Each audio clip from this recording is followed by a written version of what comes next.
não é só viver muito, é viver bem, com qualidade de vida. Isso implica em mudança de estilo de vida.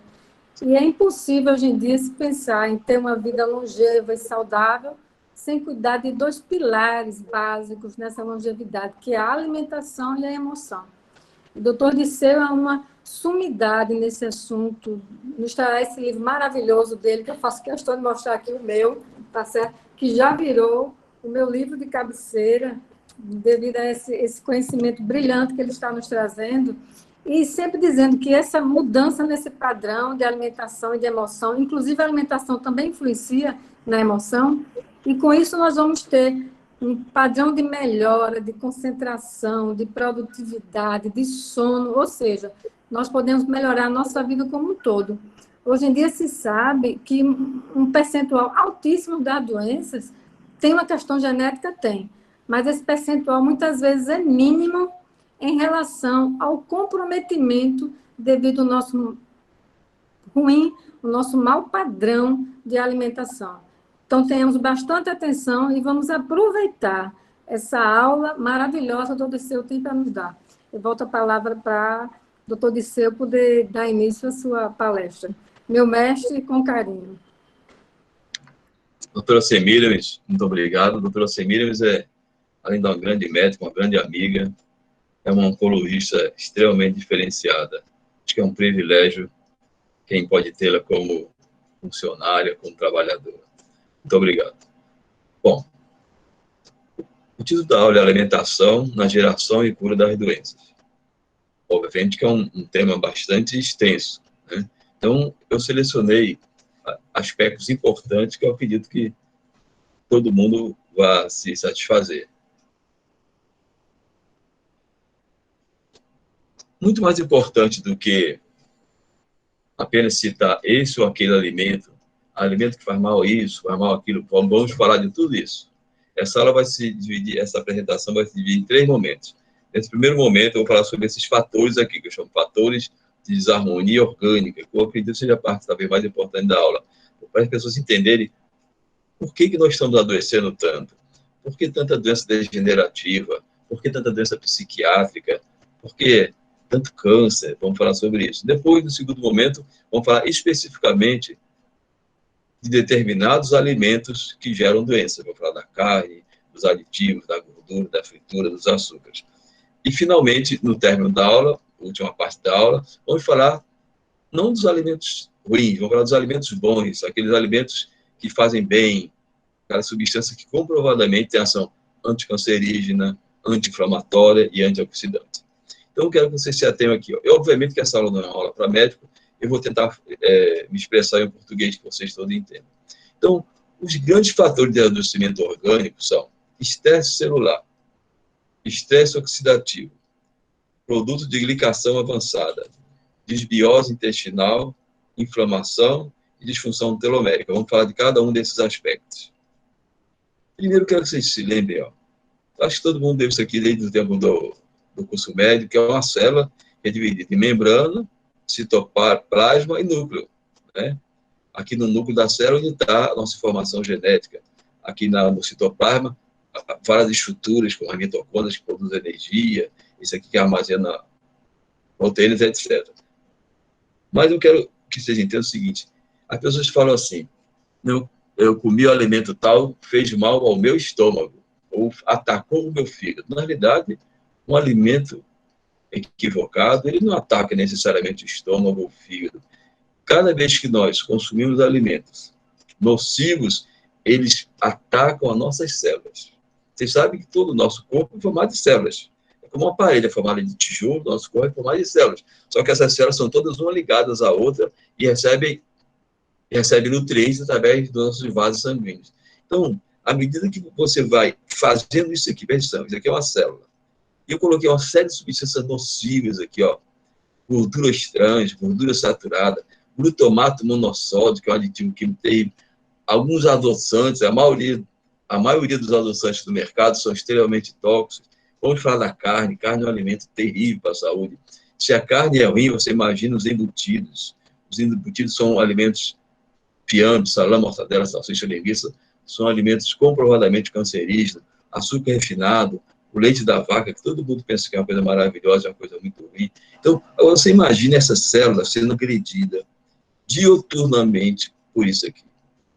A alimentação moderna hoje virou uma coisa, uma agressão às nossas células, né? As pessoas hoje estão doentes, as pessoas hoje literalmente estão inflamadas, oxidadas, né? Com tendência a tromboses, desarmonizadas, células estão doentes. Por que nós vemos hoje tanta gente com coronavírus? Vocês devem ter visto. Quem é que adoece de coronavírus preferencialmente? Quem tem hipertensão, quem tem diabetes, quem é obeso, quem é sedentário. Sabe por quê? Porque as células dessas pessoas ficam doentes. E mais para frente eu vou explicar como isso acontece.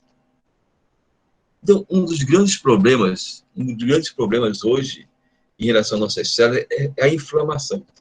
A inflamação é um processo fisiológico, normal. Quando você tem um arranhão, uma ferida, o organismo lança uma série de substância para aquele local, que deixa o local vermelho, que dói mais. Isso é inflamação. Isso é um processo fisiológico normal. O que está acontecendo com as pessoas hoje em dia é que a alimentação equivocada, falta de atividade física, estresse emocional, poluição e outras coisas estão comprometendo a célula. Estão levando o que? Um estado de inflamação crônica.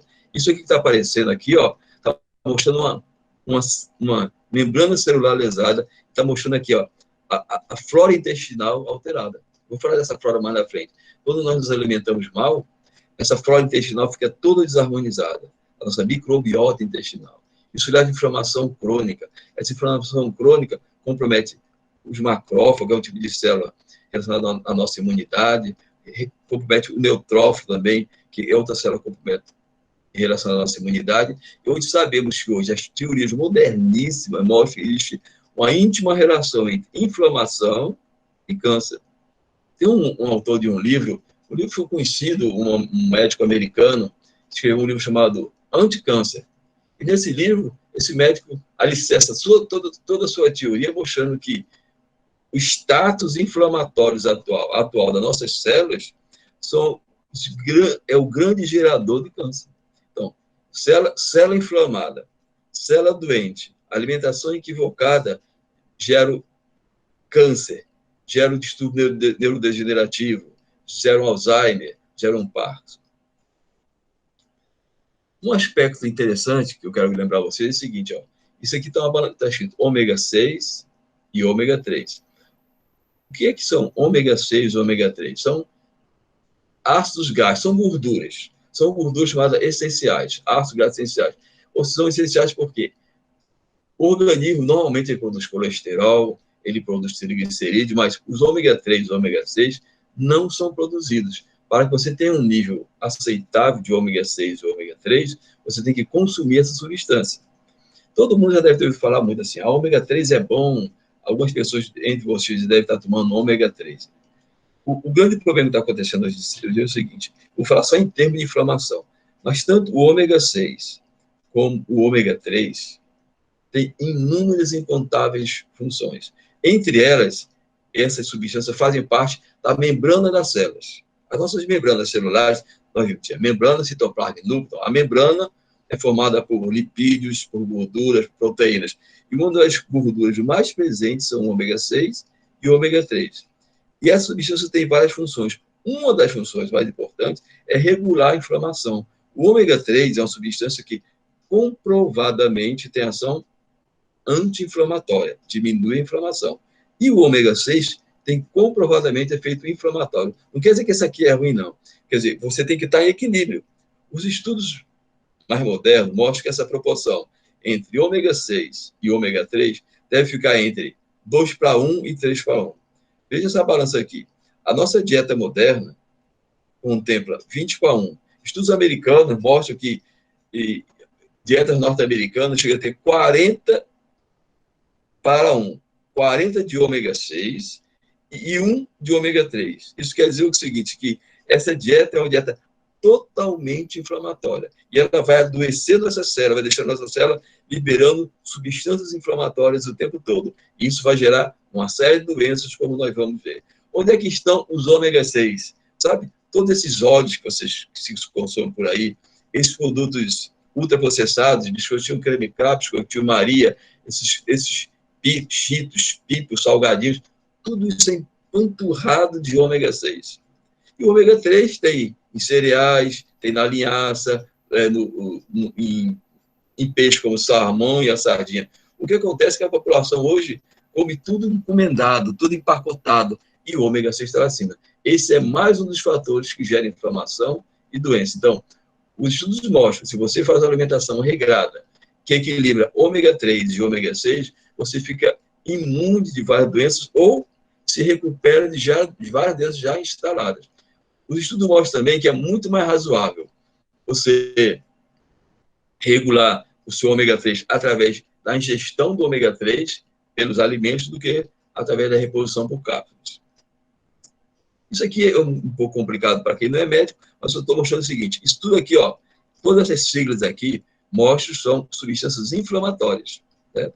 Mostrando que essas substâncias produzidas por alimentação, por estresse equivocado, aumenta a formação de vasos, aumenta a inflamação no local, essa inflamação compromete todo esse sistema aqui que chama sistema imune, e essa inflamação vai comprometer as células, vai gerar um tumor. Ou seja, a inflamação, o que está dizendo aqui, resumidamente, é que um processo inflamatório, uma alimentação rica em ômega 6, uma alimentação rica em alimentos que geram estresse oxidativo, um estado emocional desequilibrado gera inflamação. Inflamação gera tumor. Esse tumor é o temido câncer, que todo mundo tem muito medo, mas não faz nada para evitar. As pessoas hoje vão para o médico com a expectativa. Eu vou para o médico passar um remédio para me ficar bom. Mas, na realidade, a grande cura é a prevenção. Você imagina, hoje de manhã eu falei para um grupo de médicos, eu dei uma aula sobre alimentação para o gastroenterologista, falei para os gastros lá do HC, sobre alimentação e câncer. E é surpreendente, eles mesmo confessam, o nível de desinformação da classe médica. Você sabe, por exemplo, quantas aulas um médico tem no curso de medicina? Os 6 anos, também mais os 2 de residência, sobre alimentação? Nenhuma aula. O médico não tem uma aula sobre alimentação. Então, um bom número de médicos não sabe cuidar nem da sua alimentação, quanto mais dos seus pacientes. Então, esse processo aqui é um processo muito conhecido e antigo, embora alguns não tenham conhecimento.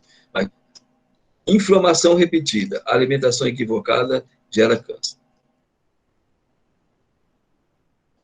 A inflamação compromete a dinâmica celular, gerando, em sequência, uma série de importantes funções. Produção de espécies reativas de oxigênio, que lesionam o DNA, e oxido bases pirimídicas, purina e desoxirribose. Eu vou explicar. Alteração do ciclo celular e dos mecanismos de apoptose. Proliferação descontrolada de células tumorais. Já vou mostrar para vocês o que são espécies reativas de oxigênio. São chamados radicais livres. Eles comprometem o DNA, ou seja, essas substâncias, quando produzidas, vão lá no núcleo da célula, onde está o DNA, onde está o nosso código genético, compromete a composição do DNA e faz com que essas células se multipliquem, fiquem células anormais. Essas células anormais se multiplicam descontroladamente e formam tumores. E o pior, esse mecanismo aqui, ó, apoptose, quer dizer, morte celular programada. Quando o organismo detecta que uma célula sua está doente, ele vai lá, automaticamente, destrói aquela célula e coloca outra no lugar. Isso é um mecanismo fisiológico saudável.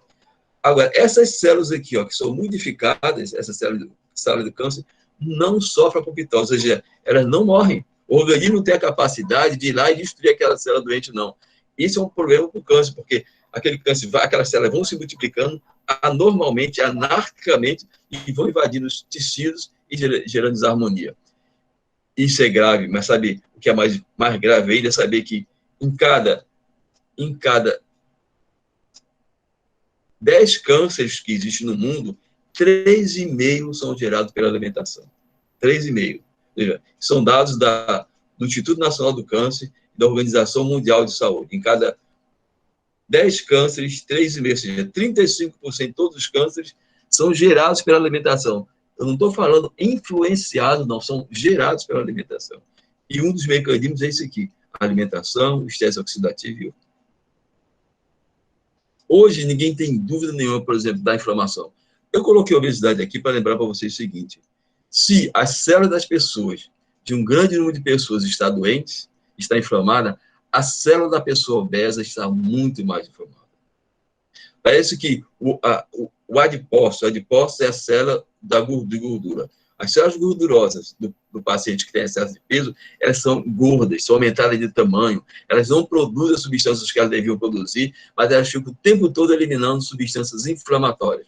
Isso quer dizer o seguinte, que a pessoa com excesso de peso, ela tem muito mais chance de hipertensão, diabetes, doença degenerativa e muito câncer. Então, perder peso hoje não é uma questão estética, é uma questão vital para a sua saúde.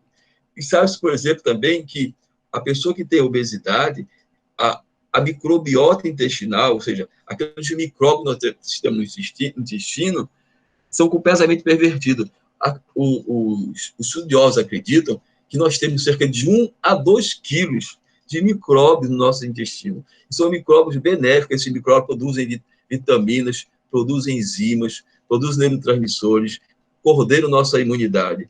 Agora, você imagina o que acontece com a microbiota intestinal da pessoa que come hambúrguer, cheeseburger, Coca-Cola, Guaraná, fiambre, salame, mortadela, salsicha, linguiça.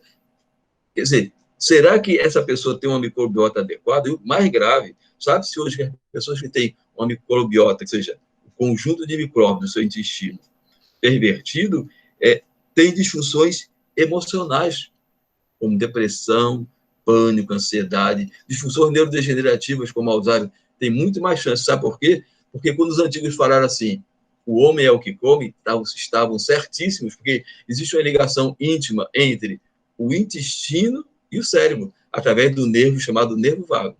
Né?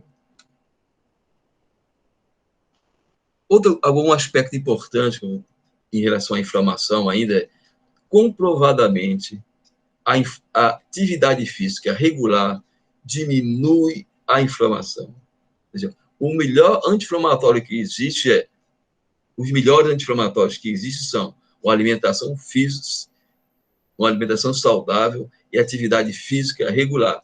Diminui a gordura corporal e diminui as citocinas. Citocinas inflamatórias, citocinas são substâncias inflamatórias produzidas pelas células. Citocina de célula. Então, o obeso, a célula do obeso libera muita citocina regularmente. E isso compromete. Tudo que eu estou falando aqui é baseado em evidência científica, tudo isso aqui foi um texto tirado do livro que eu acabei de escrever. Preste atenção essa imagem aqui, como ela está boa. Preste atenção. Aqui está mostrando a alimentação. A alimentação irregular, ela gera disbiose. Disbiose quer dizer desarmonia da flora intestinal, certo? A alimentação irregular, ela gera obesidade. E, principalmente, aquela obesidade visceral. Aquela barriguinha que a pessoa brinca, barriga de bebedor, aquela obesidade é gravíssima, porque se ela fosse só para fora, mas aquela obesidade, aquela gordura, ela compromete as vísceras, compromete o sangue, certo? Então, a obesidade faz isso.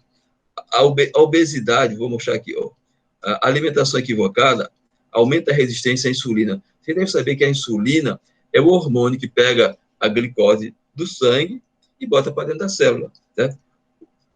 Quando a pessoa se alimenta equivocadamente, a célula fica gorda e as células são resistentes à insulina, ou seja, você tem a glicose, você tem a insulina, mas a insulina não consegue colocar a glicose para dentro da célula. Certo? A insulina não funciona. Também, isso aqui não vale a tempo falar, mas o cortisol, que é o hormônio do estresse, o estresse, que é um dos fatores mais graves também aumenta a inflamação. Ele altera o hormônio do estresse, que é o cortisol. Você está vendo tudo isso confluir para cá. Tudo isso que eu falei até agora, ó, isso leva o quê? Esse aqui, IL-1, IL-6, quer dizer, interleucina 1, interleucina 2, fator nuclear kappa, tudo isso aqui são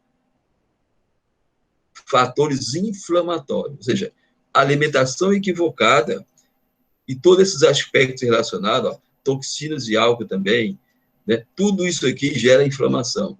Inflamação crônica, doutores, é o que nós estamos vivendo. Gera osteoporose, gera câncer, doenças cardiovasculares, diabetes, demência, sarcopenia, que é o osso fraco, e gera depressão. Hoje, esse mundo de pessoas deprimidas, angustiadas, tensas, tem uma causa. Tem o estresse, tem a questão genética, com certeza, mas um bom percentual deve-se aos maus hábitos alimentares. E o que é estresse oxidativo? A gente ouve muito falar na televisão, que a pessoa está tomando um suco contra oxidação, um suco redox. Na realidade, estresse oxidativo é o seguinte: toda vez que você se alimenta mal, você respira mal, você não faz atividade física, você é submetido os vários estresses, poluição, você altera seus átomos. Aqui é um átomo de oxigênio. Esses átomos têm várias camadas, camada K, L, M, N. K, L, M e N. Cada camadinha dessas, os átomos têm que ter emparelhado assim, ó. 2 a 2, tá vendo? 2 aqui, 2 aqui. Quando você estressa esse átomo, por esses fatores que eu acabei de falar, ele desemparelha, tá vendo? Esse átomo aqui desemparelhou. E esse átomo desemparelhado, ele fica muito reativo, muito agitado. Aí ele vai atacar, isso aqui que está aparecendo, isso aqui é uma imagem aumentada da membrana celular. Ele vai atacar principalmente os lipídios, as gorduras das células. E vai fazer isso aqui, ó, presta atenção. Vai comprometer a membrana celular.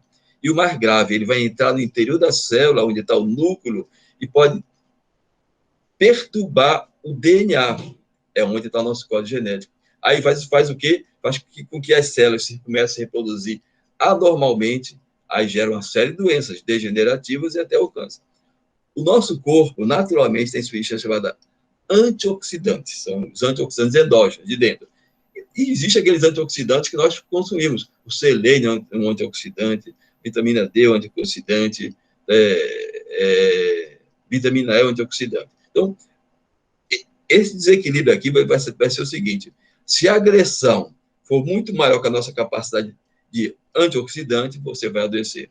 O que está acontecendo atualmente é que nós agredimos tanto o nosso corpo com estresse emocional, inatividade física, alimentação, respiração equivocada, que o efeito de agressão aqui, o estresse oxidativo, é muito maior que a capacidade que nós temos de combater essa disfunção. Né? Aqui está mostrando uma célula normal, ela é atacada por radicais livres. O que são radicais livres? São aqueles oxigênios desemparelhados, né? Muito reativos. E eles vão gerar uma célula doente. Radiação ultravioleta, poluição do ar, estresse, dieta inadequada e fatores genéticos. Tudo isso aqui compromete. Então, isso gera muitas e muitas desarmonias. Isso aqui só para vocês mostrar aqui. Esse aqui é a membrana celular aumentada muitas vezes, mostrando que ela é formada de gordura e ela é formada de proteína. E entre as gorduras, nós temos aqui, entre essas gorduras, nós temos o famoso ômega 3, faz parte dessa membrana aqui. E o ômega 6 também. E o ômega 3 tem muitas funções. Uma, ela diminui a inflamação aqui, ó. Ela libera fatores anti-inflamatórios. Se você tiver muito ômega 6 aqui nessa membrana, ela vai estar mais inflamada. Então, e o ômega 3, ele faz uma coisa muito boa. Isso aqui são canais. É por aqui que passam os íons, você não entendeu isso aqui, mas é através desses canais aqui que passa o sódio, que passa o cálcio, é através dele que desencadeia o estímulo da célula. É assim que a célula funciona. E quando você tem uma boa performance aqui do ômega 3, esses canais, que são muito importantes para a transmissão do impulso nervoso, por exemplo, funcionam adequadamente. É por isso que hoje a própria Sociedade Americana de Psiquiatria recomenda o ômega 3 no tratamento ou na prevenção da depressão. Sabe por quê? Porque o ômega 3 melhora a fluidez dessa membrana, diminui a inflamação dessa membrana, melhora o equilíbrio desses canais, dessas passagens aqui que existem nessas membranas. Né? Aqui é a mesma coisa, só mostrando uma imagem mais bonita, mostrando os canais, mostrando as várias substâncias. Isso aqui é gordura, isso aqui é gordura, isso aqui é proteína. Então, esse processo que eu falei para vocês, que completa a membrana, chama-se peroxidação lipídica, que é quando os radicais livres, certo? Eles atacam essa membrana e desarmonizam toda a função dessas membranas. E, principalmente, atacam os ácidos graxos polissaturados, que são os ômegas 3 e os ômega 6. Esse processo encadeia, além da ruptura das membranas celulares, mutação, ou seja, o nosso DNA, onde está a nossa informação genética, que é responsável pela divisão celular, se desarmoniza, certo? Formam também resíduos químicos patológicos, compromete o nosso colágeno, nossa elastina. Então, se você quer ficar velho mais cedo, sua memória mais comprometida, com doenças cardiovasculares e outras, não faça atividade física. Fique na cama ou na cadeira. Certo? Fique na cama, na sua cadeira, comendo gordura, fritura, docinho, batatinha frita e com álcool. Você vai ficar muito bem. Aqui está mostrando a mesma coisa, né? Mostrando o estresse oxidativo, comprometendo a membrana, tá vendo? A membrana ficou doente, e esse estímulo entrou no núcleo da célula, e foi lá no núcleo da célula e fragmentou o DNA. Agora, a informação desse DNA doente vai gerar nova célula doente. Célula doente, mais célula doente, mais célula doente, formam tumores, formam proteínas anormais, que são grandes geradores das nossas doenças da atualidade, né? Aqui está mostrando os estressores todos, nós já falamos alguns, geram radical livre, que atacam as lipídios, as proteínas do nosso DNA, e geram dano a membranas, perda do material celular, redução da eficiência metabólica, mutações e os vários efeitos, que pode ser Alzheimer, pode ser depressão, pode ser uma coceira, pode ser uma alergia, pode ser um câncer. Né? Um outro processo que vocês entendam um pouquinho é isso aqui, chama-se glicação avançada. Quando você come um açúcar demais, bombom, chocolate, docinho, sorvetinho, pavê, pudim, tudo muito gostoso e muito nocivo. O açúcar refinado, esse açuquinha branco, ele é terrível para a saúde. Nesse livro que eu lancei, eu escrevi um capítulo só sobre o açúcar. Escrevi um capítulo só sobre o álcool, sobre a gordura, sobre a fritura, sobre a emoção, sobre doenças neurodegenerativas. Mas tem muita ênfase esse momento aqui, ó. Quando você come açúcar, a glicose, o açúcar é glicose, tem muita glicose. Ele se junta à hemoglobina da célula. Hemoglobina são aquelas células que transportam o nosso oxigênio, certo? E elas são formadas de proteínas também. Então, hemoglobina tem proteína. Então, o açúcar se junta com a hemoglobina e forma um produto chamado produto de glicação avançada, certo? E você deve ter ouvido falar assim, hemoglobina glicosilada. Quando você vai para o seu médico, ele faz o que ele faz para você? Olha, ele solicita hemoglobina glicosilada. Esse exame serve para detectar os seus níveis de glicose nos últimos 3 meses. Tá? O problema é que essa hemoglobina glicada ou glicosilada, ela é extremamente tóxica. Porque os açúcares, eles não agem só na proteína da glicose, ele age em todas as nossas proteínas do corpo. Então, as células cheias de açúcar, as nossas proteínas cheias de açúcar, a nossa hemoglobina cheia de açúcar ou glicada, elas são pervertidas, formam proteínas modificadas e geram um número enorme de doenças. Entre elas, doenças do cérebro. Por exemplo, o diabético ele tem uma coisa chamada retinopatia diabética, que é a disfunção da visão pelo diabetes. É por conta da glicação avançada. O diabético, você deve saber, ele fica com dormência nas pernas fracas. É a neuropatia diabética. Um dos mecanismos é isso aqui, pelo excesso de açúcar comprometendo os vasos e comprometendo as proteínas, e assim por diante. Então, esse processo é muito grave.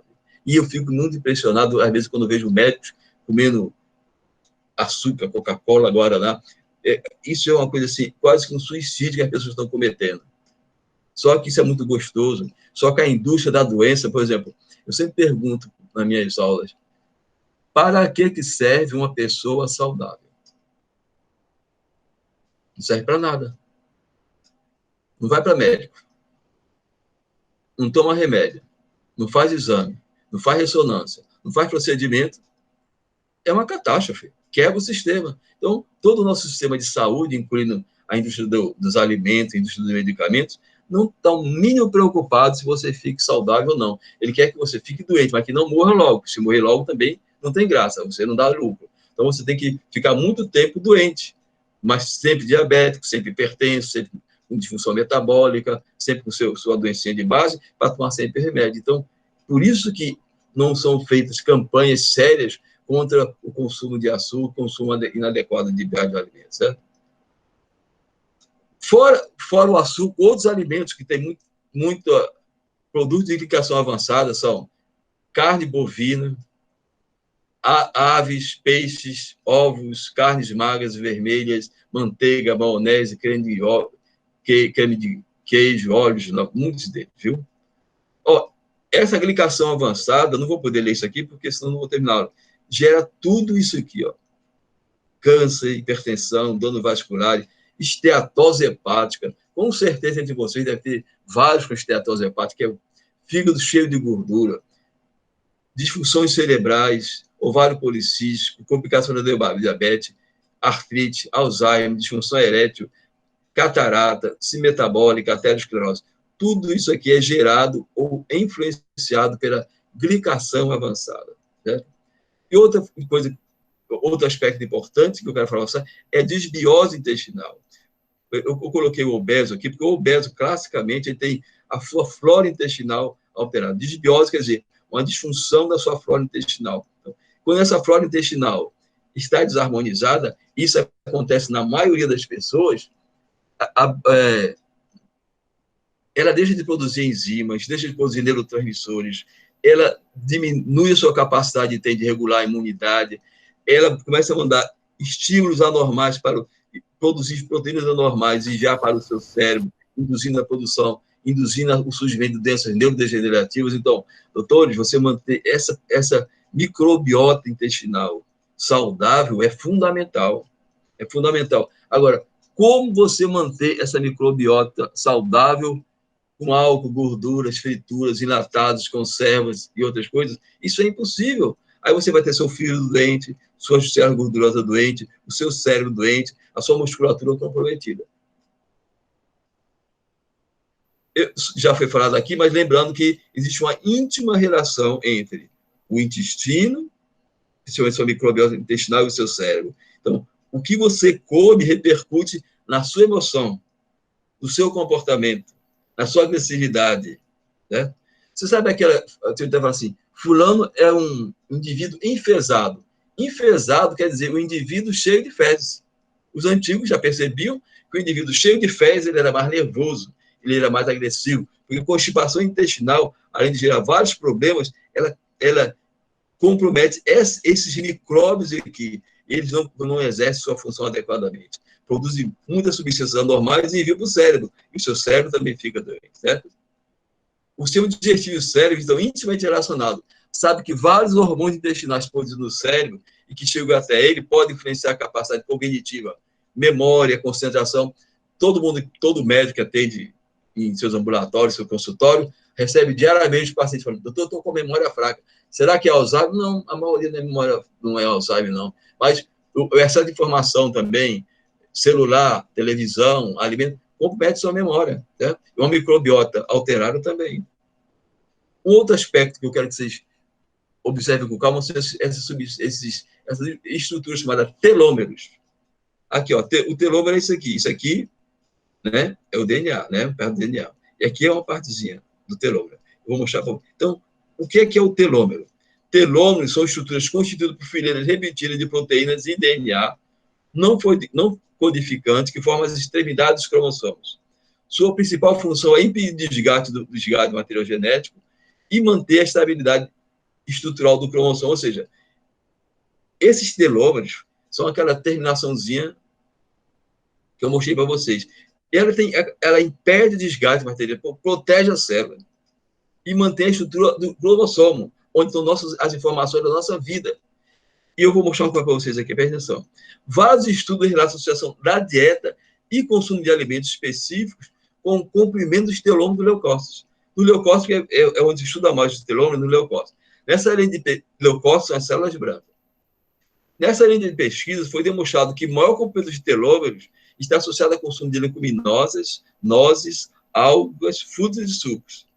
E inversamente associado ao consumo de álcool, carne vermelha ou carne processada. Ou seja, se você bebe carne vermelha, gordura, fritura, enlatados, os seus telômeros diminuem mais rapidamente. Se eles diminuem mais rapidamente, você morre mais rapidamente, você degenera mais rapidamente, você tem uma qualidade de vida muito pior. Muitos estudos importantes e relativamente novos falam dos telômeros. Né?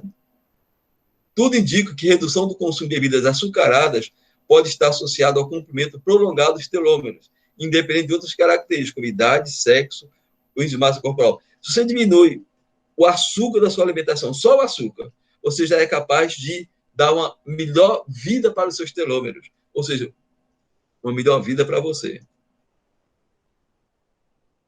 Poder-se pensar que padrões alimentares equivocados desencadeariam lesões teloméricas por mecanismos conjuntos de estresse oxidativo e inflamação sistêmica. Aquele estresse oxidativo que eu já falei, a inflamação sistêmica crônica, compromete a função e o tamanho dos telômeros. E você vai envelhecendo prematuramente. Você tem 50 anos com cara de 60, você já está hipertenso, você já está diabetes, está com síndrome metabólica, você tem cálculo renal, você tem isso, você tem aquilo. Tudo isso por essa inflamação sistêmica que vai comprometendo seus telômeros. Aqui está mostrando a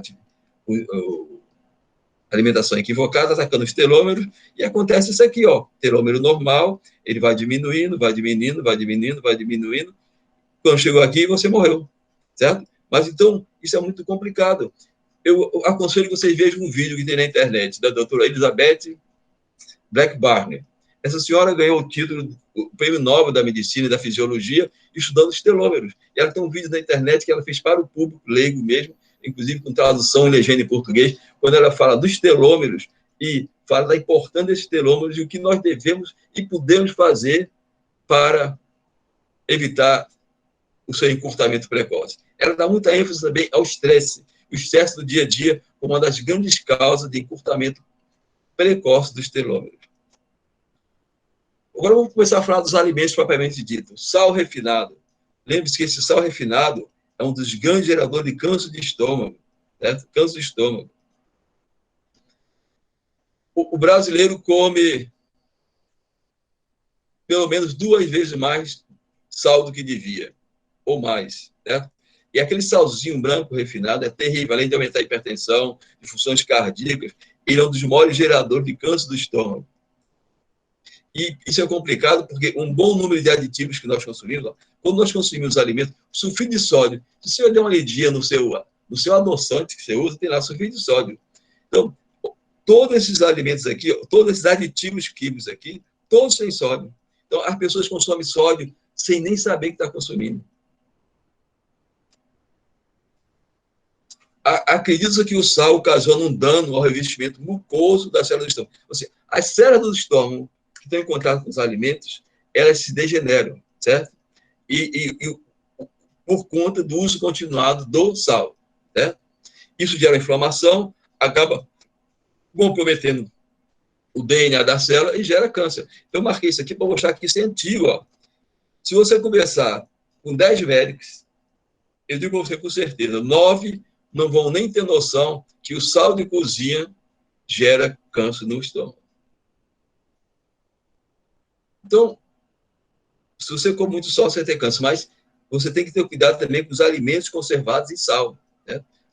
Carne, os produtos, por exemplo, os embutidos, eles têm cerca de 400 vezes mais sal, as carnes embutidas, que as carnes que não sejam embutidas.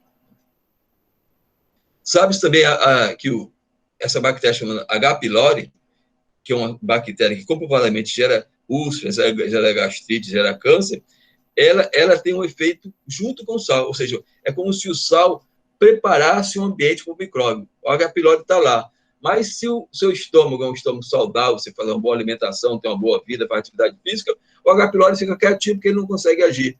Mas quando você tem um ambiente propício, o H. pylori faz a festa. Tudo na vida é assim. Por que as pessoas agora estão sendo tão vítimas do coronavírus? Porque as pessoas estão o quê? As pessoas estão literalmente inflamadas, né? Oxidadas. Estão com excesso de coagulação, porque alguns alimentos como ômega 6 coagulam demais o sangue. Estão com a imunidade baixa, principalmente obesos, sedentários, hipertensos, diabéticos. Aí chega um vírus que faz exatamente isso que o vírus faz. O vírus desencadeia um grande efeito inflamatório. O vírus gera coagulação generalizada. O vírus diminui a imunidade. Aí ela chega lá enquanto um terreno propício, enquanto um indivíduo que naturalmente, pelo seu status de desequilíbrio orgânico, já está assim. Ele vai lá e faz a festa. Certo? Porque crianças, você vê, dosaram em alguns clubes de futebol, como o Vasco da Gama, tinham 22 atletas positivos para coronavírus. Nenhum deles sabia, porque eram jovens, atletas, faziam atividade física, estavam com a imunidade boa e não tinham desses fenômenos. Então, tem muitos estudos na mesma coisa. Lembre-se, evitem o sal de cozinha o máximo que puder. Compre aquele sal que é misturado com cloreto de sódio, com cloreto de potássio, né? Porque eles alteram a mucosa do estômago, alteram a microbiota intestinal, comprometem vários hormônios gastrointestinais e levam, além de gerar hipertensão, eles geram câncer também. Tem algumas doenças que eu vou falar rapidamente aqui, chamadas doenças inflamatórias intestinais, a colite ulcerativa, a doença de Crohn. Embora os médicos não valorizem, tem vários estudos mostrando que essas doenças podem ser pioradas ou complicadas por dieta rica em proteína. Por exemplo, as pessoas comem proteína demais. Você come carne é proteína, queijo é proteína, leite é proteína, peixe é proteína, arroz tem proteína, feijão tem proteína. Então, tem muita doença da modernidade que é pelo excesso proteico. E quando eu vejo aqueles jovens, assim, equivocadamente, fazendo ginástica e tomando aqueles suplementos alimentares, whey protein, não serve para nada, só faz aumentar a presença de proteína e adoecer as pessoas, certo?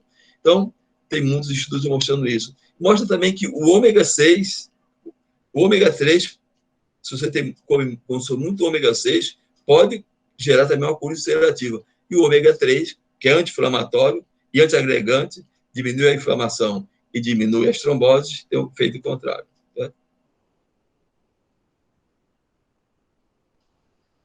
Também dietas muito ricas em gorduras e pobre em frutas e vegetais são o padrão mais comum para a gente comentar doenças inflamatórias intestinais. De uma forma geral, para dentro do intestino. O intestino de pessoas que comem mal é um intestino inflamado. Alguns desenvolvem doenças clássicas, como a chamada doença de Crohn, retocolite ulcerativa. Então, os dados existentes apontam que redução da ingestão de carboidratos e açúcares e modificação do estilo clássico da dieta ocidental desempenha importante papel na prevenção do câncer. Acredito que os efeitos metabólicos da ingestão de carboidratos podem inibir o crescimento do câncer por resultado da redução da insulina e do IGF-1. Esse IGF-1 é uma molécula que induz a proliferação celular. Então, você, quando come menos açúcar, você diminui o IGF-1, você diminui as citocinas inflamatórias, melhora o ambiente e previne o câncer. Né? Câncer de pâncreas. Quem não teve um amigo conhecido, parente da família que teve câncer de pâncreas, tem vários estudos mostrando, e vários estudos importantes mostrando que um consumo de carne vermelha aumenta o risco de geração de câncer de pâncreas. Eu falei no começo que 35% de todos os cânceres que existem na face da Terra são gerados pela alimentação. Eu digo para vocês, desses pelo menos 12% a 15% são gerados pelas carnes e gorduras, principalmente as carnes, essas carnes, fiambre, salame, mortadela, salsicha e linguiça, que são os embutidos. Em 2016, essa avaliação entre o consumo de carne total, carne vermelha, branca e processada e os métodos de cozimento. Ingestão de ferro, M, efeito mutagênico e câncer do pâncreas.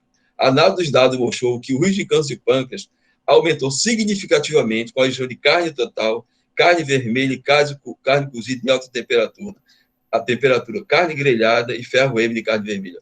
A carne já é ruim quando você faz um churrasco, quando você bota aquela carne para aquecer, o simples aquecimento, a fervura daquela carne, produz uma série de substâncias cancerígenas, os benzopirenos. Então, a carne é ruim, aquecida é muito pior, grelhada é muito ruim.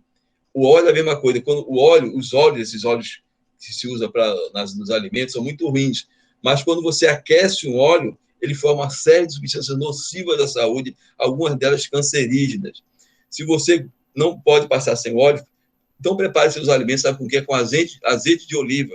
O azeite de oliva só produz essas substâncias acima de 160 graus. E quando a fervura acontece a 100 graus. Então, é muito melhor, tem muito menos chance de você desenvolver substâncias cancerígenas usando o azeite de oliva.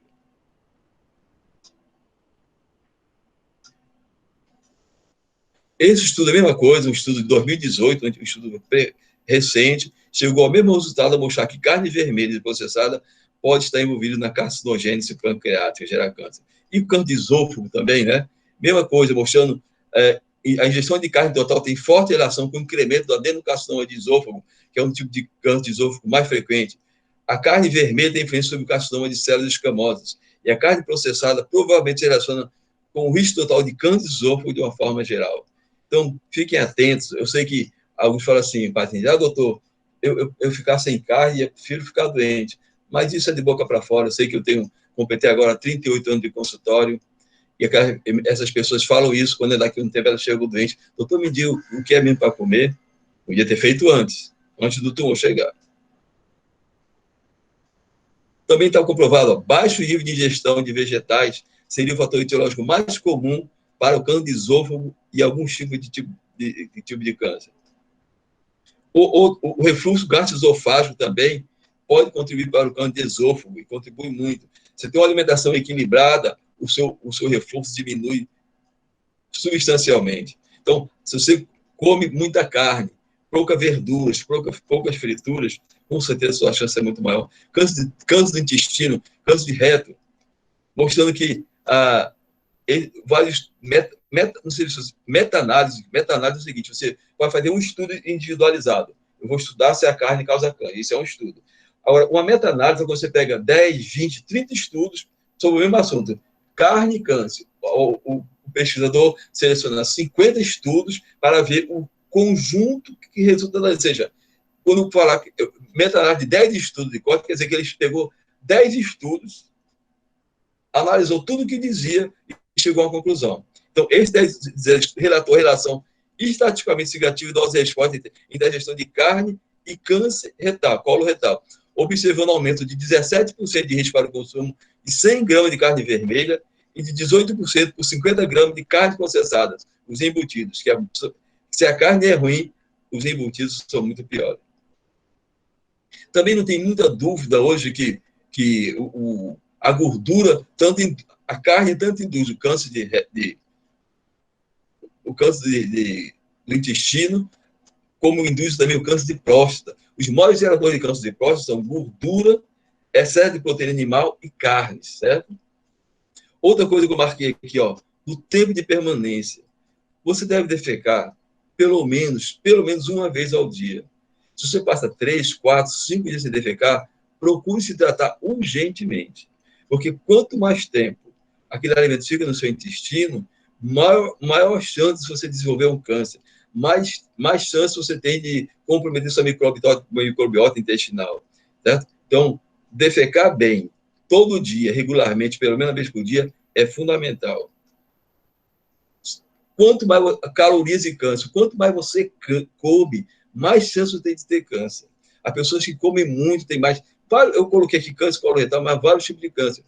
Um aspecto muito saudável é a restrição alimentar. Tem muitos repetidos estudos que mostram que as pessoas que diminuem a quantidade de alimentos, não falo passar fome, não, e que dão pausas maiores entre se alimentar, aquela idiotice que um dia eles inventaram de comer de cada 3 em 3 horas, totalmente equivocado aquilo. Nós não somos ruminantes que tem que passar o tempo todo mastigando, não. Então, se você passa 5, 6, 10, 15 horas sem comer, isso só gera benefício. Um japonês, que se o nome dele, que ganhou o prêmio Nobel da Medicina há 3 ou 4 anos atrás, ganhou exatamente por mostrar o que acontecia beneficamente nas células quando as pessoas davam pausas alimentares. Então, eu faço pausa alimentar há muitas décadas. Eu só faço almoçar e jantar. Todo dia eu faço, em média, 15 a 16 horas de pausa alimentar. Tem pessoas que, pelo vício exagerado de comer, não conseguem passar nem 4 horas sem comer.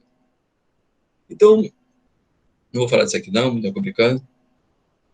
Também, um aspecto que eu vou mostrar para vocês. Hoje está comprovado, por exemplo, que muitas das infecções repetidas que as pessoas têm porque quando a carne que você come hoje, né, ela é muito rica em antibiótico. Carne de galinha, principalmente, tem muito antibiótico. E esse antibiótico, quando você consome, passa para a pessoa. E quando passa para você desenvolve resistência bacteriana. Desses germes, um dos mais sensíveis é Escherichia coli.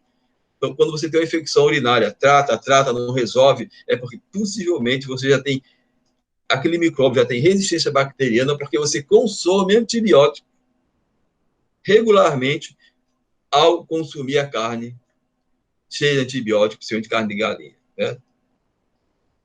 Carnes e coronárias. Cada porção de 50 gramas de carne processada está associada com risco 42 mortes para desenvolvimento de doenças coronarianas. Certo? Então, muitos estudos mostram isso. Os comedores de carne e de gordura têm muito mais chance de ter um infarto agudo do miocárdio, de ter angina. Mesma coisa, ó. Esses pesquisadores verificaram que o consumo de carne vermelha não processada estava associado ao risco aumentado de 18% para a mortalidade de doença arterial coronária, contra 21% das carnes processadas. Se as carnes não processadas são ruins, as processadas são péssimas. Né? Em média, as carnes processadas contêm cerca de 400% mais sódio e 50% mais nitratos que as carnes não processadas. Quanto mais nitrato, você forma mais nitrosamina e mais ação cancerígena. Então, o sódio aumenta a pressão arterial, o sódio gera câncer de estômago. Então, a carne processada ela é ruim em todos os aspectos. Carne mais AVC. O estudo constatou que a mais forte associação entre o consumo de carne vermelha e risco de acidente vascular é com a carne processada. Então, as carnes, o consumo de carne aumenta a chance de você ter um acidente vascular cerebral. Né? As processadas, muito maior. Os autores concluíram que tanto o consumo de carne vermelha fresca como o consumo de carne processada pode aumentar o risco de acidente vascular cerebral. Diabetes mellitus, a pessoa só fala de diabetes e açúcar, mas um dos grandes causadores de diabetes é a carne. Esse trabalho aí foi um trabalho enorme. Avaliou a dieta usando um questionário de frequência alimentar semi-quantitativo de 165 itens, durante um período médio de quase 11 anos. Foram identificados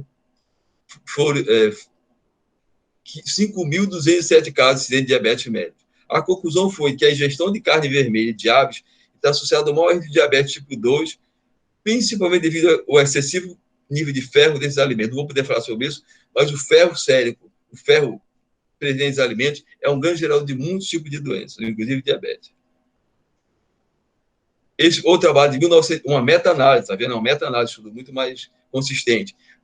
Dietas ricas em carne vermelhas e processadas, grãos refinados, laticínios ricos em gorduras, ovos e produtos fritos, foram positivamente associados ao diabetes, enquanto padrões caracterizados por vegetais, legumes, frutas, aves e peixes foram inversamente associados ao diabetes. Os autores concluíram que estímulos alimentares, de acordo com a dieta mediterrânea, dietas saudáveis, têm forte potencial para prevenir diabetes. Diabetes mediterrânea é da região mediterrânea, dos nossos amigos europeus, é uma dieta bem mais saudável e, consequentemente, essas pessoas têm muito menos doença. Gorduras e pressão arterial. A conclusão foi que a redução da ingestão de ácidos saturados em crianças resulta em diminuição significativa do nível de colesterol total, LDL, como da pressão arterial diastólica. Hoje nós temos crianças obesas, hipertensas com síndrome metabólica, porque as crianças são bombardeadas dioturnamente pela televisão, pela informação, pelo despreparo dos pais, que comem tudo errado e a criança come tudo errado. Aditivos, veja que coisa catastrófica isso aqui, hein? Isso aqui é um passo para o umbral, né? Um passo para o inferno. O cara come tudo isso aqui, ó. Isso tudo aqui é uma quantidade enorme de substâncias químicas nocivas, muitos aditivos alimentares. Né? Estima-se hoje cerca de 75% da dieta ocidental seja composta por alimentos processados, o que implica no consumo anual por pessoa de cerca de 8 a 10 libras de aditivos alimentares por ano. Quais são os aditivos? Corantes, aromatizantes, espessantes, conservantes. O macarrão instantâneo tem cerca de 18 aditivos químicos diferentes. Uma salsicha tem 12, a margarina tem 6 aditivos químicos. E eu pergunto a vocês conhecem, ou os médicos conhecem, pelo menos, o efeito de cada aditivo químico desse? Nem desconfio. Esse livro que eu editei, eu escrevi um capítulo sobre os aditivos químicos, mostrando o que cada um deles causa. Eu não vou dizer cada um, porque faltaram estudo, mas todos os estudos que existiam estão relatados ali. Então, um desses aditivos mais complicados é a nitrosamina. Quando você come a carne contém nitritos, porque os produtores botam nitrito na carne para a carne ficar conservar. Só que esses nitritos se juntam à amina. A amina é uma substância própria da carne e forma nitrosamina. Essa substância é considerada um dos mais potentes carcinógenos, ou seja, uma das substâncias que mais gera câncer em todo o organismo. São as nitrosaminas, geradas pelos nitritos da carne. Entre os vários cânceres que ela gera câncer de estômago, câncer gástrico. Então, tem vários estudos mostrando. Essa meta-análise de 2015 mostra a mesma coisa. A meta-análise concluiu que a ingestão de nitratos é associada a risco estatisticamente significativo de câncer gástrico. Vocês já viram alguma vez na televisão falar sobre os malefícios da carne?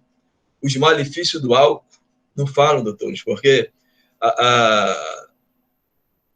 o álcool, as carnes, o perdigão, isso, bancam grande parte dos comerciais da televisão. Então, isso não pode sair.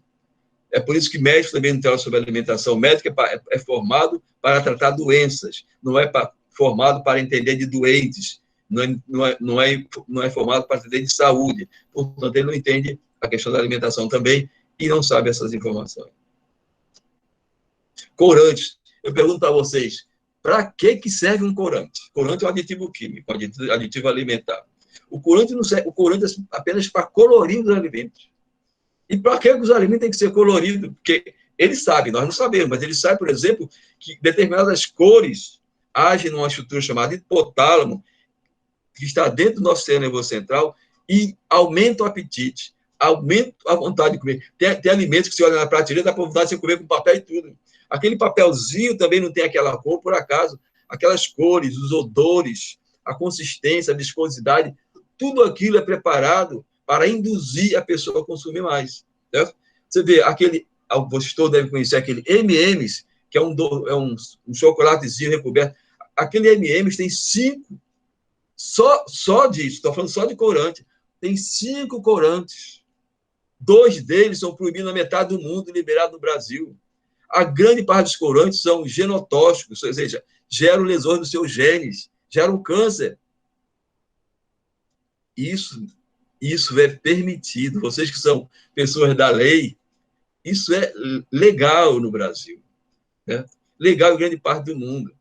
Você vê, não sei se vocês conhecem aquelas crianças chamadas crianças hiperativas. Crianças hiperativas, tem estudo mostrando que se você tira os corantes, você pega uma criança, pega assim, 20 crianças, foi feito estudo assim, ó, você pega 40 crianças, estou dando um exemplo, não sei se vai ser um estudo, 20 crianças, 40 crianças hiperativas, que é as crianças que não param quietas, tem hiperatividade. 20 delas, você faz o tratamento convencional e mantém a mesma alimentação. Nas outras 20, você mantém o mesmo tratamento convencional e muda apenas uma coisa, tira todo alimento que tenha corante. O que aconteceu? Esse segundo grupo melhorou 40% a mais que o outro grupo. Ou seja, os corantes, entre tantos efeitos maléficos que eles geram hiperatividade nas pessoas, nas crianças. Esse tartrazina aqui é um corante terrível e ele está presente em um bom número de medicamentos. E eu pergunto, por que o medicamento tem que ter corantes? Por que tem que ser amarelo, vermelho, azul? Isso é ridículo. Eu fui no Fundador Lutz, já conversei com muita gente, eu perguntei para algumas pessoas, olha, infelizmente é a legislação e nós seguimos a legislação. O laboratório é permitido e eles conseguem fazer isso. Então, só para o comprimido ficar amarelo ou azul, um corante desse aqui que dá alergia, dá lesão no fígado, lesão emocional, para que isso? Leiam as fórmulas, o corante amarelo, grande parte desses alimentos que amarelinhos tem corante amarelo. Esses corantes alteram a função do fígado, alteram a enzima chamada TGO, TGP, amilase, a bilirrubina, geram lesão renal, geram disfunção na glicose, nas globulinas. Ou seja, isso tudo alterado por conta do corante. Agora eu pergunto para vocês, quantos estudos existem no mundo que visem, que tentem simular a realidade? Ou seja, qual é a realidade? Você pegar todo esse mundo de substâncias que nós consumimos conjuntamente e fazer um teste em animais. Não existe nenhum. Os estudos são feitos isoladamente. Você estuda o corante tartrazina, o corante caramelo, às vezes no máximo 3 corantes. Mas quando nós consumimos os alimentos, consumimos tudo isso que eu estou falando de ruim de uma vez só. O câncer, que é, um fim de fila, né? É onde a célula está completamente comprometida, virou uma epidemia no mundo, uma pandemia. Ninguém fala disso, só fala de coronavírus. Com certeza tem que falar. Mas o número de pessoas com problemas oncológicos, problemas de cancerígeno, é enorme.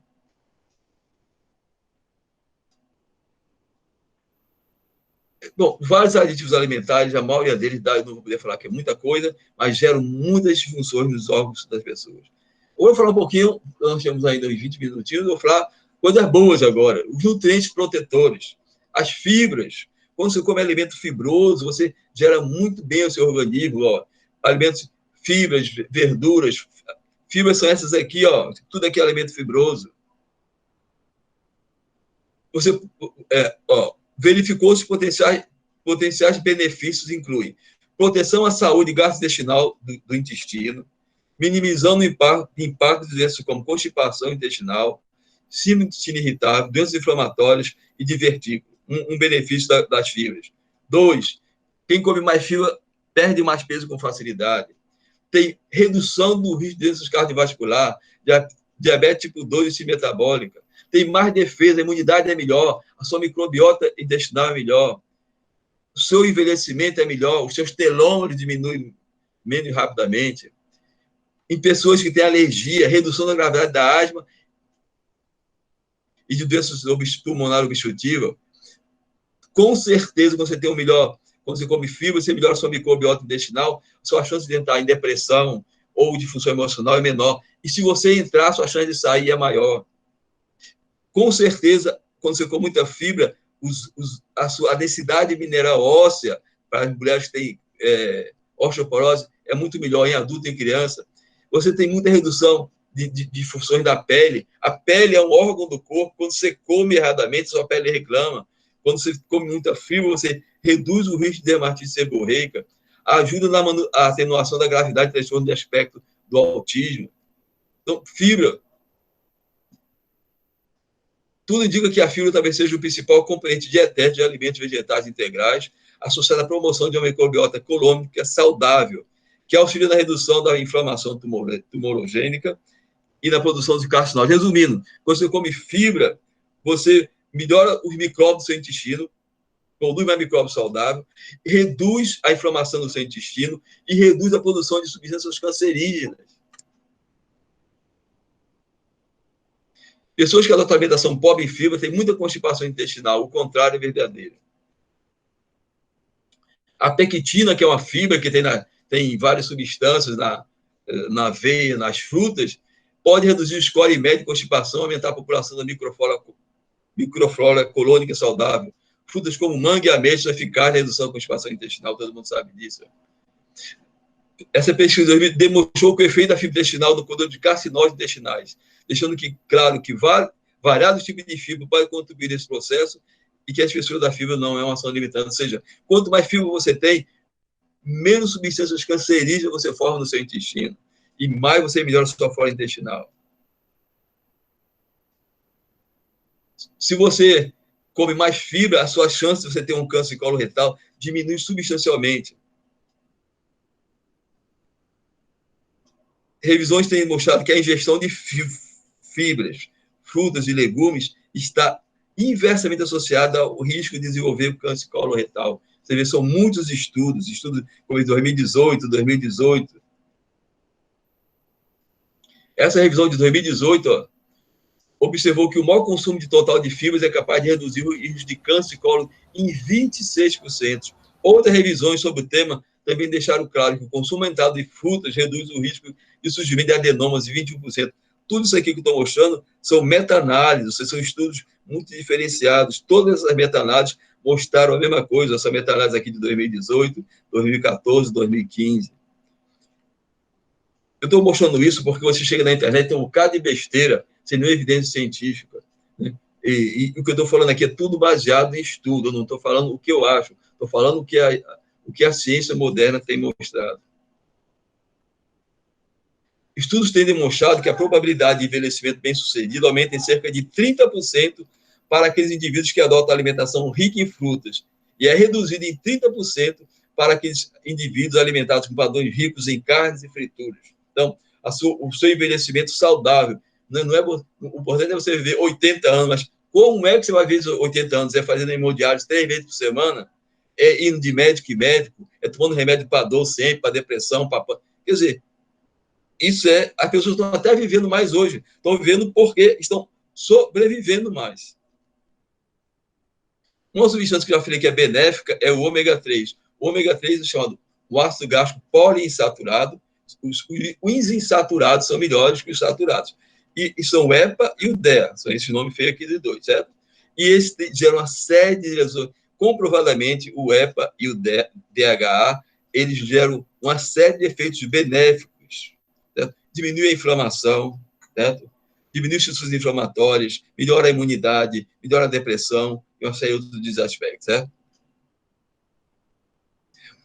Parece que os ácidos graxos poliinsaturados influenciam beneficamente a progressão do inflamatório intestinal através de vários mecanismos, reduzindo a transgranulação de neutrófilos através da vasculatura intestinal e do epitélio, impedindo a liberação de citocinas e promovendo a produção de outras moléculas pós-resolutivas. Ou seja, quando você tem doenças inflamatórias intestinais, doença do Crohn, doença retocolisserativa ou difusões inflamatórias, o ômega 3 diminui a inflamação, melhora a sua imunidade, certo? Vários estudos, esse aqui não vou entrar em detalhe, mas o resultado demonstraram que os ômega 3 da dieta atenuaram acentuadamente a inflamação do colo. Esse estudo é de 2017. Né? O selênio é outro nutriente protetor. O selênio tem aqui, ó, gergelim, excelente alimento. Sabe, eu vi um estudo recente do gergelim mostrando que se você consome regularmente gergelim, a saúde dos seus joelhos, sabe, você que é aquele cara que tem artrose dos joelhos, né? O gergelim previne e minimiza a artrose do joelho. Tem estudo mostrando também que o gergelim, a xuxa do selênio e de outra substância, melhora a sua visão. Eu tenho um estudo mostrando assim, comparando consumidores crônicos de gergelim, demoram uma eternidade para desenvolver catarata e difusões oculares. Então, castanha do Pará é uma maior fonte que existe de selênio, certo? Então, outros aqui, o atum, o arroz integral, o milho. Então, esse selênio é muito importante, certo? Vários trabalhos epidemiológicos correlacionam positivamente a maior ingestão de selênio com a menor incidência de câncer de tireoide, pele, mama, ovário e próstata. Há evidência relevante para o consumo, para o câncer de próstata, moderado para o câncer de pulmão e coloretal. Se você não quer ter câncer de próstata, doutor, diminui a gordura, diminui a fritura, aumenta as fibras, coma mais selênio, mais castanha do Pará.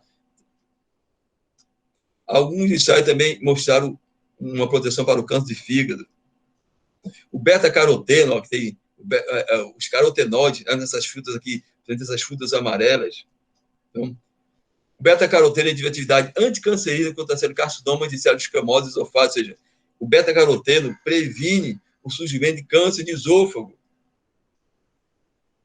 Talvez um dos seus principais mecanismos de ação seja a indução da apoptose e inibição da migração de células neoplasma. O que é a apoptose? Já falei.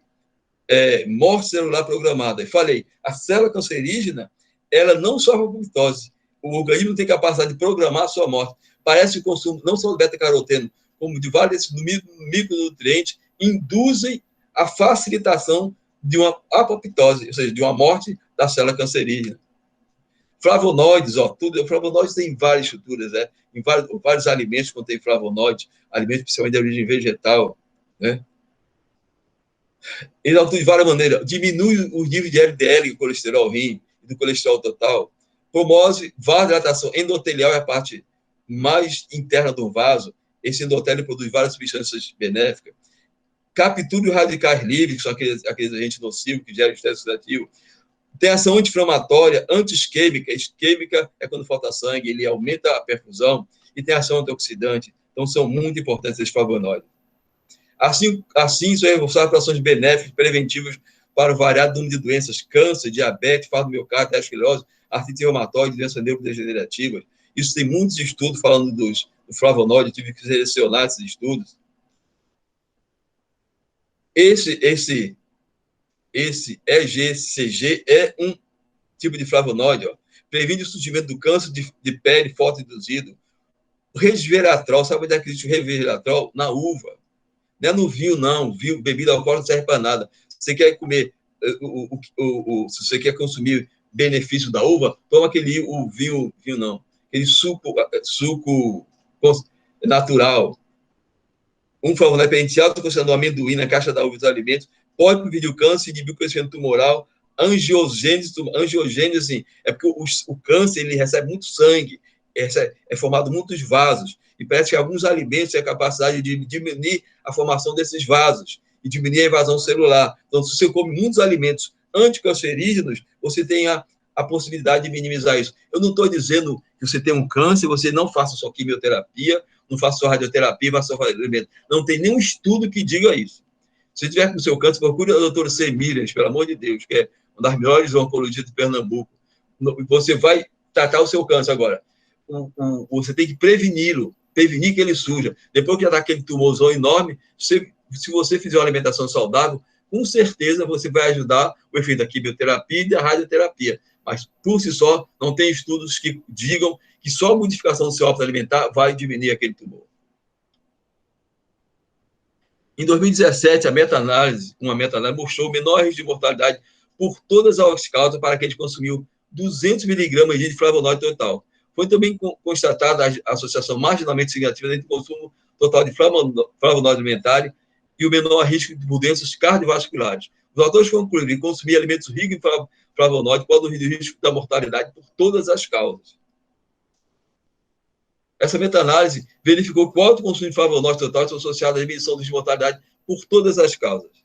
Então, muitos estudos mostram a mesma coisa.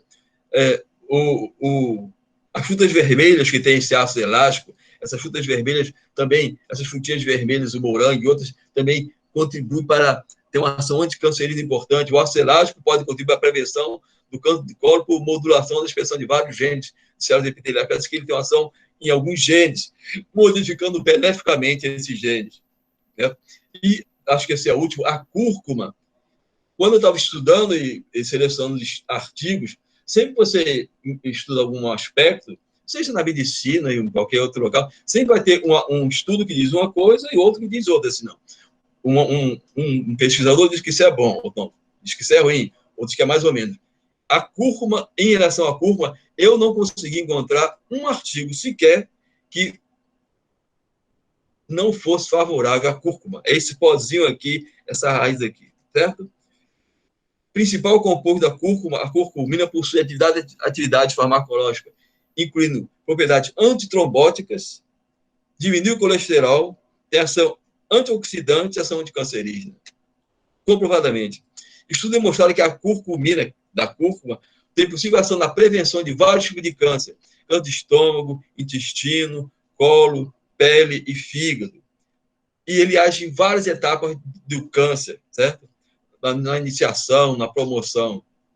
Os efeitos anticancerígenos da curcumina parecem estar ligados à sua capacidade de bloquear certos processos ligados à sobrevida das células cancerosas, que as tornam imunes à apoptose.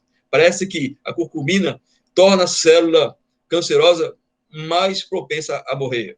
Bem como impedir a formação de novos vasos sanguíneos. Falei que as células de câncer são ricas em vasos sanguíneos, são células muito irrigadas.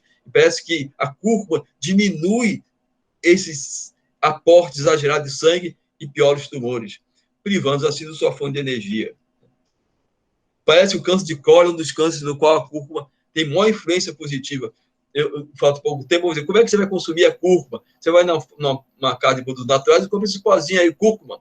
A cúrcuma é uma substância lipossolúvel, quer dizer, ela só é melhor absorvida quando consumida junto com gordura.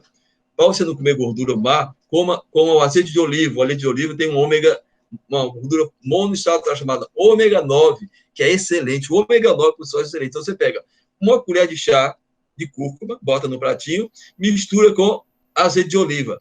A cúrcuma tem um gosto muito ruim. Se você quiser melhorar o gosto, bota um pouquinho de mel de abelha. Então, um pouquinho de mel de abelha, óleo, azeite de oliva à vontade e uma colher de chá de cúrcuma. Você consome aquilo ali. Cuidado para não... A cúrcuma é um corante. Se ela cair na sua roupa, não vai mais sair. Mas tem milhões de efeitos benéficos. Esse pó age age numa enzima que tem ação inflamatória, diminui a inflamação. Certo? Tem o brócolis é excepcional também. O brócolis tem essa substância chamada assim, sulfurafane, né? Isso aqui são excelentes, esses brócolis. Comam brócolis regularmente.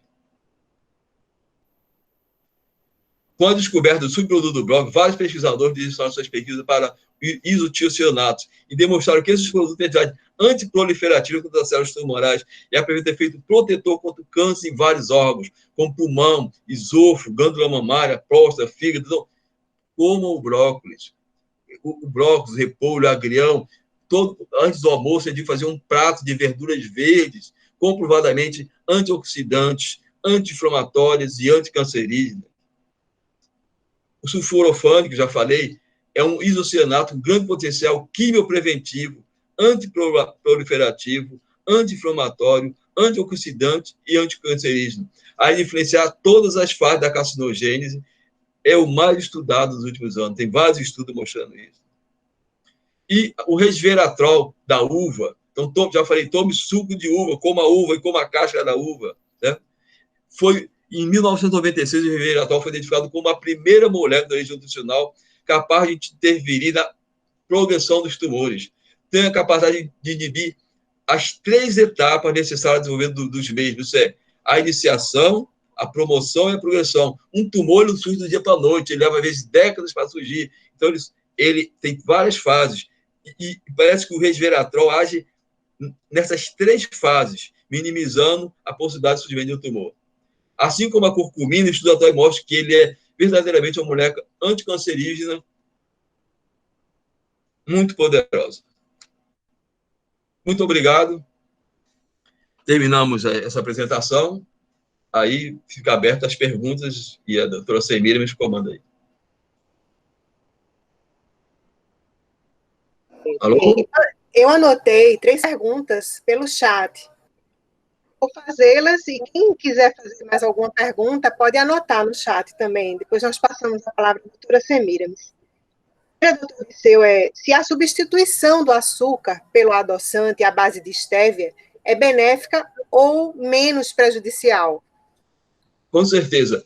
Nesse livro que eu editei, no capítulo sobre aditivos químicos, que tem uma parte substancial só sobre analisando um a um todos os adoçantes.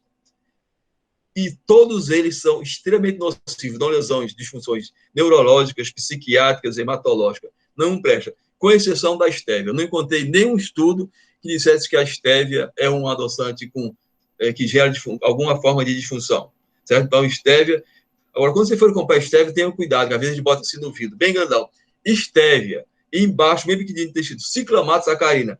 Uma apresentação boa é a estevita, é o nome comercial. Então, mas vocês olhem se a estévia é pura. A estévia é o melhor dos adoçantes. Outra possibilidade, onde você puder usar, é adoçar com mel de abelha. A criança, ela pode consumir estévia? Cortou, não ouvi direito. Se a criança pode consumir, se é indicado. Não entendo. Estévia. Se quem? A gestante pode consumir? Não, pode consumir estévia, sim. E a criança? A criança não deve, mas pode, viu? Se você tiver que escolher um, escolha a estévia. Certo. São perguntas que eu estou tirando do chat. Outra, que muito me interessa, doutor Disseu. O café é realmente um vilão? Eu não escrevi no livro sobre o café, porque o café não é um vilão tão grave assim, não é dos males. Entre o café e o leite, eu diria que eu daria 10 vezes mais efeito nocivo para o leite do que para o café. O café, por exemplo, o café é vasoconstrictor, ele contrai os vasos. Ao contrair os vasos, ele aumenta a predisposição a pessoa ter problemas isquêmicos, certo? O café, ele tira o sono, ele é um excitante. O café influencia uma mulher chamada de adenosina também, e pode comprometer e gerar um pouquinho de dor. Tem estudos dizendo que o café tomado repetidamente pode perder ponto, chamada síndrome de dor complexa regional, certo? Por outro lado, o café também ele é um broncodilatador. Então, os fumantes que tomam café se beneficiam porque o café ele tem uma teofilina, uma substância que dilata os brônquios e aumenta o fluxo de oxigênio. O café efetivamente tira o sono das pessoas e aumenta a atividade física. Mas o café não é um alimento e, grosseiramente, fora ele te deixar mais desperto, ele não te traz nenhum tipo de benefício adicional. Se puder ser evitado, deve ser. Tem outra pergunta aqui, qual o efeito da uva na agregação plaquetária? Como? Se existe algum efeito da uva na agregação plaquetária. Essa é a pergunta. A uva tem efeito anti-inflamatório e age no cóccix, mas eu não sei dizer especificamente sobre a agregação plaquetária, eu não saberia dizer. E o senhor recomenda o açúcar de coco? Olha, o coco apareceu como um grande modismo, né, pessoal? O coco, lembre-se, o coco, a gordura do coco é uma gordura saturada. Então, o certo é você não comer açúcar. Entre você comer o açúcar das sacarose, açúcar de cana, e o açúcar de coco, existe uma ligeira vantagem para o açúcar de coco. Mas não é a oitava maravilha, o coco não emagrece ninguém, e você comer coco, como estão preconizando aí, não tem esses efeitos maravilhosos, tanto assim que a Sociedade Brasileira de Nutrologia publicou até uma matéria no seu site, desmistificando essa questão do óleo de coco como coisa maravilhosa, certo? Tem uma pergunta de um participante, doutor Disseu, que aí com essa nós vamos encerrar. Como não ser chato, o chato da família, dos amigos, depois dessa sua aula? Como não ser o chato da família? Chato da família depois dessa sua aula. Olha, a pessoa pode modificar os seus hábitos sem ser chato. Porque tem aquela pessoa que lê alguma coisa, ouve alguma coisa, e onde ele chega, ele fica, isso faz mal. Se você for para uma mesa e tiver todo mundo comendo mal, você não precisa comer mal, você come o que é saudável e deixa os outros comerem seu mal. Você não tem que ser a palmatória do universo, não. Quando me chama, eu vou para um lugar, todo mundo pode comer do jeito que ele quiser. Se não tiver nada que eu coma, eu não como. Tomo água. E se tiver, eu como, acho que tem. Mas você não precisa ser necessariamente um chato. E na sua casa, mais do que chato, você tem que ser uma pessoa que conscientize. O X da questão é a informação. Uma informação adequada, criteriosa, é muito mais importante do que você apenas ser um cerceador. Não coma isso, não faça isso. E outra coisa é você dar o exemplo. Se você dá o exemplo no seu lar, e o exemplo de bons hábitos alimentares e de boa saúde, com certeza você será seguido um dia. A palavra agora a doutora Semiramis, que é médica do TRT6, para que ela faça alguma consideração, as considerações finais e os agradecimentos.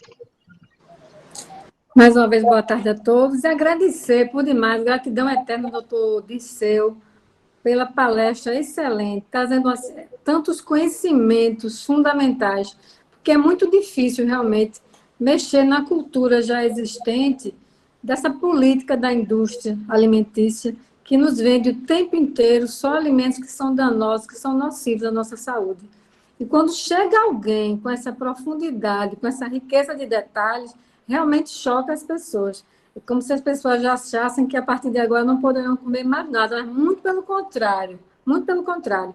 Eu acho que é um momento de se rever esse padrão alimentar tão equivocado, tão errôneo que nós temos. O maior exemplo disso é a quantidade de doenças crônicas que nós temos aí.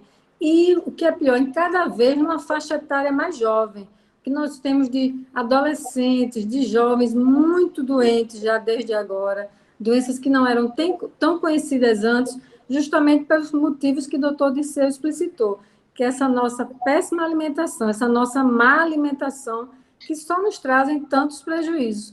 Nós temos que realmente focar numa alimentação mais rica em frutas, mais ricas em verduras, que não nos tiram o prazer. Porque quando se fala em alimentação, evidentemente que vem logo a imagem do prazer, que é o alimento. Mas o prazer existe em diversas gradações de alimentos. Então, nós podemos, claro que ninguém vai conseguir virar a chave de uma hora para outra, mas começamos a fazer as modificações visando justamente isso, ter uma vida com saúde, com qualidade, podendo exercer suas atividades com tranquilidade, podendo estar sempre no nosso convívio social, podendo sempre exercer a sua profissão, porque uma das finalidades do ser humano também é poder contribuir para a sociedade. E, para isso, nós precisamos ter saúde, precisamos nos sentir bem, gozando de todas as nossas faculdades cognitivas. tendo saúde corpórea. Ou seja, se nós cuidamos da alimentação, se cuidamos da nossa emoção, se temos atividade física, o objetivo nosso aqui, com certeza, de ser feliz, nós vamos encontrar. E seremos um multiplicadores dessa postura diante da vida. Então, só a gratidão, doutor Disseu, tá certo? E esse foi um momento muito importante desse programa que a escola está nos proporcionando. Então, muitíssimo obrigada, doutor Disseu, e muitíssimo obrigada a todos que puderam estar conosco aqui nessa live. Boa tarde. Muito obrigado pela oportunidade. Surgiram umas 2 perguntas, não sei se ainda temos tempo. Tá bom, posso responder. Se o seu livro, ele trata do tema sobre o glúten, a relação do glúten e a doença cardíaca. Como? Seu livro trata o tema glúten e saúde, doença celíaca. Então, o livro trata em vários momentos dos alimentos que geram disfunção cardíaca, insuficiência cardíaca, infarto do miocárdio, arteriosclerose. Em vários momentos, quando eu falo do açúcar, da gordura, das carnes, dos aditivos químicos, esse tema é bem E a abordado. doença celíaca também, doutor? Hein? A doença celíaca. Eu não escrevi, nesse livro eu escrevi ainda sobre o glúten, sobre os ovos, ovo, sobre o colágeno. Mas o livro já estava com 840 páginas e eu já estava muito cansado. E eu não escrevi sobre o glúten, que doença celíaca é uma doença por dificuldade de metabolizar o glúten. Eu não escrevi especificamente sobre a doença celíaca. Então, doutor Disseu, tem mais uma sobre o jejum intermitente. Acho que o senhor já abordou. Mas posso falar mais, eu acho que... Qual a sua opinião sobre o jejum intermitente? O jejum intermitente, olha, é uma das coisas mais benéficas para a saúde. Nesse livro, no capítulo que eu falo sobre doenças neurodegenerativas, eu dediquei várias páginas só sobre jejum intermitente, mostrando os estudos que tratam desse tema. E todos eles são conclusivos de que o jejum intermitente melhora a bioquímica do nosso sangue, produz várias moléculas saudáveis, diminui a degeneração do nosso cérebro, melhora as várias funções orgânicas, diminui a incidência de Alzheimer. Se você faz jejum intermitente associado com atividade física, os seus telômeros vão agradecer, as suas células vão agradecer. Então, isso é uma grande realidade. Você pode, por exemplo, fazer um jejum de 12 horas só, de 16 horas, você pode se acostumando, faz um dia, outro não faz, mas experimente para ver. As pessoas têm uma coisa assim de tem que comer, se não comer, vou morrer. Meu irmão se perdeu na floresta amazônica e passou 12 dias perdido rodando na floresta amazônica. E ainda quando foi achado, cheio de berne, um bichinho no micróbio da vaca, ele ainda ficou revoltado porque não tinha perdido o pneuzinho. Nem o pneu eu perdi. Emagreceu bastante. Mas para saber que ninguém morre porque vai passar um dia sem comer ou 2 sem comer. Só que nós estamos habituados a comer não com prazer, mas comer por prazer, como comer fosse uma diversão. Comer não é uma diversão. Tem que comer com prazer para nutrir as suas células. Quando você come por diversão, come por prazer, o resultado é esse que nós estamos vendo aí. E várias pessoas dizem assim, não vou modificar minha alimentação. Eu vejo quando elas adoecem, são as mais desesperadas, querendo mudar do ambiente. Então, pensem, reflitam a respeito, o que eu falei, às vezes, como a Semires falou, choca as pessoas porque nós não temos essa informação. O câncer de mama, ninguém fala nada disso. Tem uma relação muito grande com a alimentação. Quantas vezes você vira uma mastologista falar sobre alimentação na prevenção do câncer de mama? Quantas vezes vocês falaram do açúcar, da prevenção da osteoporose? Isso não é falado. Os médicos não falam, a indústria farmacêutica não fala, não sai em programa de televisão. E as pessoas, eu vejo uma mãe entrega uma garrafa de Coca-Cola para a criança, certamente ela está certa, pensando que aquilo não faz mal. Mas fosse as pessoas bem informadas, os nossos programas televisivos, os nossos informativos, os nossos jornais, informar as pessoas, o médico informar as pessoas, o nutricionista, certamente o mundo melhoraria. Nesse livro eu descrevo, para terminar, a história do senador George Mark Governor. O senador George Mark Governor aprovou um projeto de lei dos Estados Unidos da América em 1970, que propunha modificar os padrões de vida do americano através da alimentação. Os melhores especialistas do país foram chamados. Esse projeto foi aprovado e o senador foi desmoralizado. Esse senador ele concorreu à presidência da República contra o Nixon, e ele foi completamente destruído pela indústria farmacêutica, pela indústria dos alimentos. Ele descreve no livro dele, no fim, ele fala assim, os tubarões contra-atacam, mostrando que a carreira política dele simplesmente se acabou ali, porque ele não teve força para combater essa indústria. A indústria dos alimentos colocou a Associação Médica Americana contra o Dr. Mark Govern, contra o senador Mark Govern. Você vê como isso é importante, como a doença é que dá dinheiro, a saúde não dá dinheiro a ninguém, e a indústria não está interessada em pessoas saudáveis, está preocupada em pessoas que fiquem doentes, mas que não morram logo, que é para poder conviver com muito tempo com suas doenças crônicas, fazendo exames, tomando remédio, fazendo procedimentos. Nossa, muito obrigada, doutor Disseu. O meu livro está à venda. Quem quiser adquirir o livro, conhecer o sumário do livro, quem quiser adotar, ele está disponível no site www.curso, no singular, curso, IEPS.com.br, www.iepes.com.br. Lá você conhece o livro, você pode ver o sumário de todos os... E se você se interessar, você pode adquirir esse livro. Para quem mora em Recife, pode adquirir o livro também presencialmente, lá no site tem o endereço, viu?